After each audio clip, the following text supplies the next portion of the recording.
नमस्कार दोस्तों, मैं हूं रणधीर और आप सबका स्वागत है फिर से मेरे यूट्यूब चैनल फिट्स एजुकेशन पे। तो जैसा कि मैंने आपको बोला था कि हम लोग सेकेंड वीडियो में मुंडा जनजाति के कुछ एमसीक्यूज़ देखेंगे, तो उसी के लिए मैं ये वीडियो बना रहा हूं जहां पे मुंडा टाइप के बहुत सारे एमसीक्यूज़ हैं, है ना। 10 से 15 एमसीक्यू आई थिंक होंगे जहाँ पर मैं डिस्कस करूँगा और यहाँ से आपका कंसेप्ट जो है और भी क्लियर हो जाएगा। तो अगर आपने पार्ट 1 नहीं देखा है तो पार्ट 1 को पहले देख के यहाँ पे आएँ, ताकि तभी आप इस प्रश्न को सॉल्व कर पाएंगे, है ना। और अगर आप इसको देखते हैं तो पार्ट 1 को भी जरूर देखें। तो चलिए आगे बढ़ते हैं बिना किसी देरी के। आगे बढ़ने से पहले अगर अभी तक आपने हमारे चैनल को सब्सक्राइब नहीं किया तो सब्सक्राइब करके बेल आइकन को प्रेस कर लीजिएगा और मुझे कमेंट करके बताइएगा कि आपको और किस टॉपिक पे वीडियो चाहिए। चलिए स्टार्ट करते हैं। झारखंड में निवास करने वाली कौन सी जनजाति कोलेरियन प्रजाति की है? तो ये मुंडा है ना। कोलेरियन समूह में आती है। हम लोग पढ़े थे अभी थ्योरी में कि मुंडा जनजाति कोलेरियन समूह की एक सशक्त जनजाति है।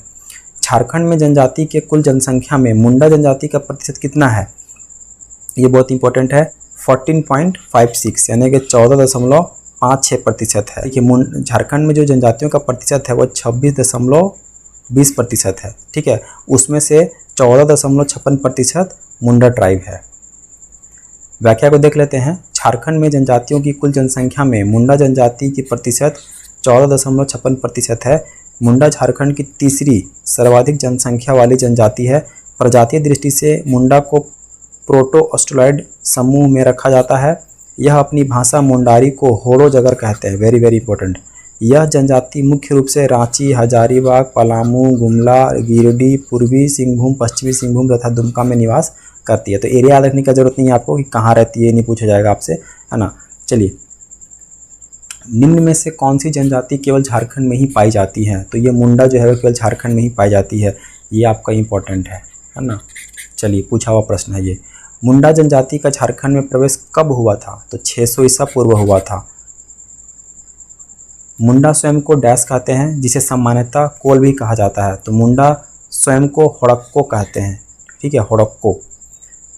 मुंडा स्वयं को होड़क्को कहते हैं, जिसे सामान्यतः कोल भी कहा जाता है। मुंडा अपनी भाषा को होड़ो जगर कहते हैं। मुंडा जनजाति का 600 ईसा पूर्व में झारखंड में प्रवेश हुआ था। मुंडा राजवंश जो है उसको मैंने कवर किया है, आप उसको भी जाके देख सकते हैं। वहाँ पे मैंने सब डिस्कस किया है कि इनके झारखंड में प्रवेश कब हुआ, कौन पहला राजा बना। ठीक है, वहाँ से भी प्रश्न आपका बनता है। किस जनजाति द्वारा निर्मित भूमि को खुटकट्टी भूमि कहते हैं? तो मुंडाओं के द्वारा जो जमीन कब्जा किया जाता है उसको खुटकट्टी भूमि कहते हैं। मुंडाओं में विवाह को क्या कहा जाता है? मुंडाओं में विवाह को क्या कहा जाता है? इंपॉर्टेंट है। तो मुंडाओं में विवाह को अरंडी कहा जाता है। ठीक है, वेरी वेरी इंपॉर्टेंट। मुंडा अपने विवाह को अरंडी कहते हैं। व्याख्या देख लेते हैं। मुंडाओं में विवाह को अरंडी कहा जाता है। मुंडाओं में विवाह का सर्वाधिक प्रचलित रूप आयोजित विवाह है। आयोजित विवाह उरांव को भी सबसे प्रचलित विवाह होता है। मुंडा जनजाति में संगोत्रीय विवाह वर्जित है। विवाह संस्कार का आरंभ तुदमदार यानी कि अगुआ से होता है। इनमें बहुर्विवाह को सामाजिक मान्यता प्राप्त है। इनमें कई प्रकार के विवाह होते हैं, जैसे सेवा विवाह, हट विवाह, राजी खुशी विवाह, हरण विवाह आदि। ठीक है, ये हम लोग देखेंगे, सब पढ़ेंगे हम लोग। शासन व्यवस्था वहाँ पे कवर करेंगे अच्छे से। ठीक है, चलिए। मुंडा जनजाति में गोनोंग यानी कि गोनोंग टका कुरी गोनोंग का संबंध किससे है? तो ये है आपका वधु मूल्य से, है ना। वधु मूल्य को गोनोंग टका या फिर गोनोंग भी कहा जाता है। तो 66 का हो जाएगा ऑप्शन नंबर बी। मुंडा जनजाति में वंश कुल की परंपरा को क्या कहा जाता है? तो 67 का हो जाएगा बी, खूंट कहा जाता है। किस जनजाति के अंतर्गत तलाक को साकमचारी कहा गया है? मुंडा, है ना। मुंडाओं में तलाक को साकमचारी कहा गया है। मुंडाओं के युवागिरी को क्या कहा जाता है? मुंडाओं के युवागिरी को गति ओरा कहा जाता है। कहीं कहीं पे ये लिखा रहेगा गति ओरा। जैसे कि थ्योरी वाले क्लास में हम लोग देखे थे, वहाँ पे गतियोरा लिखा हुआ था। तो मुंडाओं के युवागिरी को गतियोरा कहा जाता है। बटोई या करैया मुंडा जनजाति के पुरुष द्वारा पहने जाने वाला वस्त्र है। ये भी हम लोग थ्योरी क्लास में पढ़े हैं। जबकि परैया महिलाओं द्वारा पहने जाने वाला वस्त्र है। तो करैया या बटोई पुरुषों के द्वारा, है ना, और परैया महिलाओं के द्वारा। मुंडा जनजाति में सोसो बोंगा का संबंध किससे है? मुंडा जनजाति के प्रसिद्ध देवी देवता, मुंडा जनजाति के प्रसिद्ध लोक कथा, मुंडा जनजाति के प्रसिद्ध नृत्य शैली, या उपरोक्त में से कोई नहीं। तो 70 का हो जाएगा ऑप्शन नंबर बी, मुंडा जनजाति की प्रसिद्ध लोक कथा। ठीक है। मुंडा जनजाति में महिलाओं द्वारा कौन सा कार्य वर्जित है? मतलब महिलाओं को कौन सा कार्य नहीं करना है? महिलाओं द्वारा धान की बुआई करना, महिलाओं का छप्पर पर चढ़ना, महिलाओं का दाह संस्कार में भाग लेना। तो उपरोक्त सभी, ये सभी कार्य महिलाओं के लिए बैन है। ठीक है, तो 71 का हो जाएगा ऑप्शन नंबर डी, ये महिलाएं ये सारा काम नहीं कर सकती हैं। छप्पर का मतलब होता है यहाँ पे छत पे नहीं चढ़ना है। ठीक है, छत पे। किस जनजाति की बेटियों द्वारा सरहुल का प्रसाद ग्रहण करना वर्जित है? मुंडा। मुंडा में सरहुल का प्रसाद जो है वो ग्रहण नहीं किया जाता है लड़कियों के द्वारा। तो 72 का हो जाएगा ऑप्शन नंबर बी। मुंडा जनजाति द्वारा कौन सा पर्व त्यौहार मनाया जाता है? तो यहाँ पे बा पर्व है, गुरु पर्व है, माघे पर्व है, या ये सभी।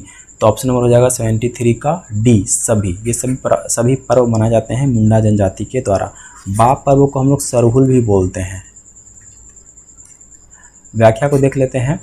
मुंडा जनजाति द्वारा बा पर्व चैत्र माह के शुक्ल पक्ष की तृतीया को, है ना, बसंतोत्सव के रूप में, गुरु पर्व दिसंबर में और माघ पर्व होली के दिन मनाया जाता है। मुंडा जनजाति के अन्य पर्व कर्मा है, सोहराय है, रोवा पुना है, होनवा है, जोमनामा है, बतौली है आदि है। इनके अधिकांश पर्व कृषि प्रकृति से जुड़े हुए हैं। तो ज़्यादातर जिनके पर्व होते हैं वो कृषि से संबंधित होते हैं।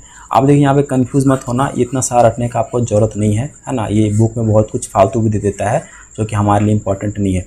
यहाँ से आपका प्रश्न नहीं बनने वाला। ये जितने भी नीचे दिए हुए ना पर्व, ये यहाँ से प्रश्न नहीं बनने वाला है आपका।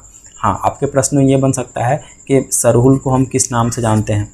ठीक है, ये सब बन सकता है प्रश्न। अब ये रटने में बैठ जाना कि इतने सारे पर्व को मनाया जाता है। भाई सोहराय ऐसा नहीं है केवल मुंडा मनाते हैं, सोहराय हर जनजाति मनाती है ना। ये जो कर्मा है वो हर जनजाति मनाती है। तो यहाँ कैसे बता सकते हो कि मुंडा में मनता है या कि उरांव में मनता है या संथालों में मनता है? अब तो सारा मिक्स हो चुका है। ठीक है, तो प्रश्न यहाँ से नहीं बनता है अब, और ना पहले कहीं बनता था। तो आपको थोड़ा स्मार्ट स्टडी करना है और ये समझना है कि क्या इंपॉर्टेंट है क्या इंपॉर्टेंट नहीं है। नेक्स्ट है, निम्न में से कौन सा कथन मुंडा जनजाति से संबंधित नहीं है? इस जनजाति में पशु पूजा हेतु सोहराय पर्व मनाया जाता है। इस जनजाति में अनुष्ठानों के अंतर्गत हड्डियों का प्रयोग किया है। इस जनजाति में भूमि को 5 भागों में बांटा गया है। इस जनजाति के द्वारा कृषि व पशुपालन किया जाता है। तो हमसे प्रश्न क्या पूछा था कि निम्न में से कौन सा कथन मुंडा जनजाति से संबंधित नहीं है, मतलब कि कौन सा है जो वो गलत है। तो 74 का हो जाएगा ऑप्शन नंबर सी। ठीक है, यानी कि इस जनजाति में भूमि को 5 भागों में बांटा गया है, ये गलत स्टेटमेंट है। ठीक है, मुंडा जनजाति का सर्वप्रमुख देवता कौन है? सिंगबोंगा। सिंगबोंगा संथालों का भी सर्वप्रमुख देवता है। ठीक है, और जो उरांव हैं, उरांव, इनके सर्वप्रमुख देवता धर्मेश हैं। ठीक है, चलिए व्याख्या देख लेते हैं। मुंडा जनजाति के सर्वप्रमुख देवता सिंगबोंगा हैं। हाथूबोंगा ग्राम देवता, देखिए यहाँ पे बहुत सारा देवता का नाम दिया रहेगा, जो मैं अंडरलाइन कर रहा हूँ वो इम्पोर्टेंट है। ठीक है, हाथूबोंगा को ग्राम देवता कहा जाता है। बुरुबोंगा को पहाड़ देवता कहा जाता है ना। गांव की सबसे बड़ी देवी को देसावली कहा जाता है, इंपॉर्टेंट है। मुंडाओं के प्रत्येक घर में ओड़ोबोंगा यानी कि कुल देवता की पूजा की जाती है, जो घर का मुखिया करता है। यह टोटेम यानी कि इष्ट चिन्ह की भी पूजा करते हैं। यह लोग पूजा स्थल को सरना, गांव के धार्मिक प्रधान को पाहन तथा इसके सहायक को पुजार या पनभरा कहते हैं। यह ग्रामीण पुजारी को डेहरी कहते हैं। तो ये सब हम लोग पहले पढ़ चुके हैं। ठीक है, सब हम लोग थ्योरी में भी देख चुके हैं और एमसीक्यू भी लगा चुके हैं। आप पढ़िए वहाँ से आराम से जाके, सारा आपको प्रश्न का उत्तर वहाँ पे मिल जाएगा। चलिए लास्ट हमारा प्रश्न है, निम्न में से कौन सा कथन मुंडा जनजाति से संबंधित है? इस जनजाति में झाड़ फूक करने वाले को देवड़ा कहा जाता है। इस जनजाति में मृतकों की हड्डियां दबाए जाने वाले स्थान को शासन कहा जाता है। इस जनजाति में शवों को जलाने तथा दफनाने दोनों प्रकार की प्रथा विद्यमान है, या उपरोक्त सभी। तो क्या पूछा था हमसे, निम्न में से कौन सा कथन मुंडा जनजाति से संबंधित है? तो ये सभी संबंधित हैं। 76 का हो जाएगा ऑप्शन नंबर डी, ये सभी जो मुंडाओं से रिलेटेड हैं। ठीक है, सारी बातें सही हैं। तो ये थे हमारे कुछ इंपॉर्टेंट एमसीक्यू। आशा करता हूँ कि आपको समझ में आया हो, और अगर वीडियो अच्छा लगा हो तो प्लीज़ लाइक और सब्सक्राइब करके बेल आइकन को प्रेस कर लीजिएगा, और चैनल को एक बार सब्सक्राइब करके मुझे बताइए कि आपको और किस टॉपिक की वीडियो चाहिए। और अगर कोई डाउट रहता है इस टॉपिक से तो आप मुझे कमेंट करके बताइए, मैं वहीं पे आपका आंसर दे दूँगा।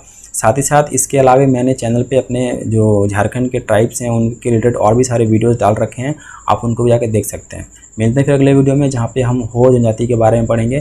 तब तक के लिए नमस्कार, रिविज़न करते रहिएगा और पढ़ते रहिएगा। Best of luck for your exams. Thank you so much.